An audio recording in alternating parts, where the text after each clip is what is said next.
ಇಡೀ ರಾಜ್ಯವನ್ನೇ ಬೆಚ್ಚಿ ಬೀಳಿಸಿದ ಗೋವಿಂದಪುರ ಹತ್ಯೆಕಾಂಡ ಪ್ರಕರಣಕ್ಕೆ ಸಂಬಂಧಿಸಿದಂತೆ 12 ಜನ ಆರೋಪಿಗಳನ್ನ ಬಂಧಿಸುವಲ್ಲಿ ಪೊಲೀಸರು ಯಶಸ್ವಿಯಾಗಿದ್ದಾರೆ.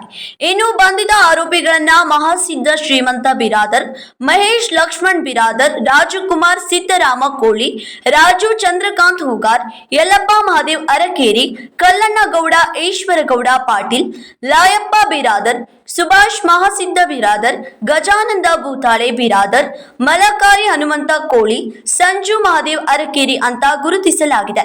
ಆರೋಪಿಗಳನ್ನು ಸೋಮವಾರ ಇಂಡಿ ತಾಲೂಕು ನ್ಯಾಯಾಲಯಕ್ಕೆ ಹಾಜರುಪಡಿಸಲಾಗಿದೆ. ಭೀಮಾ ತೀರದಲ್ಲಿ ನಡೆದಿದ್ದ 6 ಜನರ ದಾರುಣ ಕೊಲೆ ಇಡೀ ರಾಜ್ಯವನ್ನೇ ಬೆಚ್ಚಿ ಬೀಳಿಸಿತ್ತು.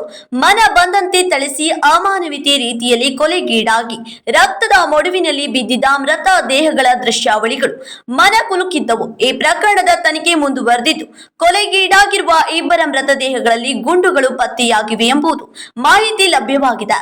19ರಂದು ಚಡಚಣ ಪೊಲೀಸ್ ಠಾಣಾ ವ್ಯಾಪ್ತಿಯ ಗೋವಿಂದಪುರ ಊರದಲ್ಲಿ ಏನು ಒಟ್ಟು 6 ಜನರದ್ದು ಮರ್ಡರ್ ಆಗಿತ್ತು. ಅದಕ್ಕೆ ಸಂಬಂಧಪಟ್ಟಂತೆ ಈಗಾಗಲೇ ಪ್ರಕರಣ ದಾಖಲಾಗಿ ತನಿಖಾ ತಂಡವನ್ನು ರಚನೆ ಮಾಡಲಾಗಿದೆ.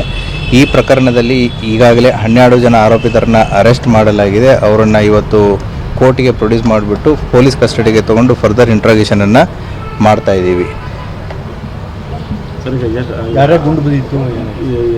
ಗುಂಡಿನ ದಾಳಿ ಆಗಿತ್ತು, ಚಾಪಿಂಗ್ ಆಗಿತ್ತು. ಅದರಲ್ಲಿ Kallanagowda Patil ಅನ್ನೋರದ್ದು DBVL licensed weapon ಏನಿತ್ತು, ಆ ಲೈಸೆನ್ಸ್ಡ್ ವೆಪನ್ ಯೂಸ್ ಆಗಿದೆ ಅನ್ನುವಂಥ ಮಾಹಿತಿನೂ ಕೂಡ ಇದೆ. ಮತ್ತು ಒಟ್ಟು 6 ಜನರ ಮೃತರಲ್ಲಿ ಈಗ ಪ್ರಿಲಿಮಿನರಿ ಪೋಸ್ಟ್ ಮಾರ್ಟಮ್ ರಿಪೋರ್ಟದಲ್ಲಿ 2 ದೇಹದಲ್ಲಿ ಅದೊಂದು DBVL ಬಂದೂಕಿನಿಂದ ಸಿಡಿದಂಥ ಗುಂಡು ಕೂಡ ಕಂಡು ಬಂದಿದೆ. ಅದನ್ನು ಕೂಡ ತನಿಖೆಯನ್ನು ನಾವು ಮಾಡ್ತಾ ಇದ್ದೀವಿ. ಜಮೀನು ವ್ಯಾಜ್ಯನೇ ಕಾರಣ ಸರ್. Thank you. ಇದು just beginning of the investigation. ಈ ಇನ್ವೆಸ್ಟಿಗೇಷನ್ದಲ್ಲಿ ಇನ್ನೂ ಕೆಲವೊಂದಿಷ್ಟು ಹೆಸರುಗಳು ನಮ್ಮ ಹತ್ರ ಕಂಡು ಬಂದಿದ್ದಾವೆ. ಈಗೇನು 12 ಜನ ಸಿಕ್ಕಿದ್ದಾರೆ, ಅದರಲ್ಲಿ FIRದಲ್ಲಿರೋರು 3 ಜನ ಇದ್ದಾರೆ. ಹಾಗಾಗಿ 12 ಬಿಟ್ಟು 9 ಜನ ಬಿಟ್ಟು ಈಗ 9 ಜನ ಎಕ್ಸ್ಟ್ರಾನು ಇದ್ದಾರೆ. ಅಂದರೆ ಈಗ as of no list is 21. So ಇನ್ನೂ ಕೂಡ ನಮಗೆ ಹೆಚ್ಚಿನ ಜನ ಇದ್ದಾರೆ ಅನ್ನುವಂಥದ್ದು ಪ್ರಕರಣದಲ್ಲಿ ಕಂಡು ಬರ್ತಾ ಇದೆ. ಸೊ ಪ್ರೋಗ್ರೆಸ್ ಆಗುವಂಥ ತನಿಖೆ ವಿವರವನ್ನು ನಿಮಗೆ ಮತ್ತೆ ಬರುವಂಥ ದಿನಗಳಲ್ಲಿ ಕೊಡಲಾಗುತ್ತೆ. ಅಂದರೆ ಸರ್ FIRನ ಇಲ್ಲಾರ್ದವ್ರು ಅಂತಂದರೆ ಈಗ ತನಿಖೆ ವೇಳೆ ಈಗ ಅಲ್ಲಿದ್ದವ್ರಿಗೆ ಅವ್ರಿಗೆಲ್ಲರದ್ದು ಹೆಸರು ಗೊತ್ತಿರಲ್ಲ. ಸೊ ಈಗ ಗೊತ್ತಿದ್ದ ಹೆಸರುಗಳನ್ನ ಕೊಟ್ಟಿರ್ತಾರೆ. ಮತ್ತು 12 ಜನ ಮತ್ತು ಇತರರು ಅಂತಂತೇಳಿ ಕೊಟ್ಟಿದ್ದರು ಅವರು.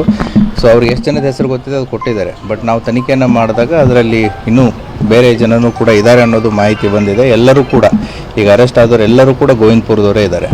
ಸೊ ಹಾಗಾಗಿ ಒಂದೇ ಕುಟುಂಬಕ್ಕೆ ಸಂಬಂಧಪಟ್ಟವರೇ ಇದ್ದಾರೆ. ಇನ್ನೂ ಕೂಡ ಪ್ರಕರಣ ತನಿಖೆಯಲ್ಲಿದೆ. ಮುಂಬರುವಂಥ ದಿನಗಳಲ್ಲಿ ನಿಮಗೆ ಹೆಚ್ಚಿನ ಮಾಹಿತಿಯನ್ನು ಕೊಡಲಾಗುತ್ತೆ. Thank you. 19ರಂದು ಚಡಚಣ ಪೊಲೀಸ್ ಠಾಣಾ ವ್ಯಾಪ್ತಿಯ ಗೋವಿಂದಪುರ ಊರದಲ್ಲಿ ಏನು ಒಟ್ಟು 6 ಜನರದ್ದು ಮರ್ಡರ್ ಆಗಿತ್ತು.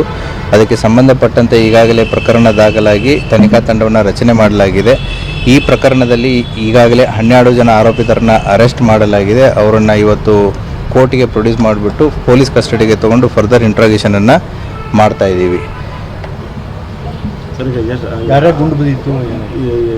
ಗುಂಡಿನ ದಾಳಿ ಆಗಿತ್ತು, ಚಾಪಿಂಗ್ ಆಗಿತ್ತು. ಅದರಲ್ಲಿ Kallanagowda Patil ಅನ್ನೋರದ್ದು DBVL licensed weapon ಏನಿತ್ತು, ಆ ಲೈಸೆನ್ಸ್ಡ್ ವೆಪನ್ ಯೂಸ್ ಆಗಿದೆ ಅನ್ನುವಂಥ ಮಾಹಿತಿನೂ ಕೂಡ ಇದೆ.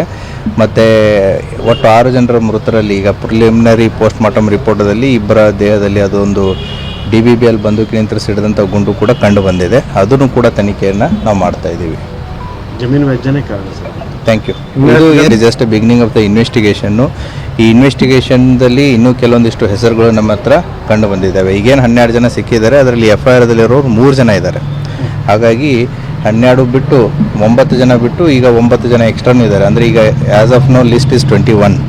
ಸೊ ಇನ್ನೂ ಕೂಡ ನಮಗೆ ಹೆಚ್ಚಿನ ಜನ ಇದ್ದಾರೆ ಅನ್ನುವಂಥದ್ದು ಪ್ರಕರಣದಲ್ಲಿ ಕಂಡು ಬರ್ತಾ ಇದೆ. ಸೊ ಪ್ರೋಗ್ರೆಸ್ ಆಗುವಂಥ ತನಿಖೆ ವಿವರವನ್ನು ನಿಮಗೆ ಮತ್ತೆ ಬರುವಂಥ ದಿನಗಳಲ್ಲಿ ಕೊಡಲಾಗುತ್ತೆ. ಅಂದರೆ ಸರ್ FIRನ ಇಲ್ಲಾರ್ದವ್ರು ಅಂತಂದರೆ ಈಗ ತನಿಖೆ ವೇಳೆ ಈಗ ಅಲ್ಲಿದ್ದವ್ರಿಗೆ ಅವ್ರಿಗೆಲ್ಲರದ್ದು ಹೆಸರು ಗೊತ್ತಿರಲ್ಲ.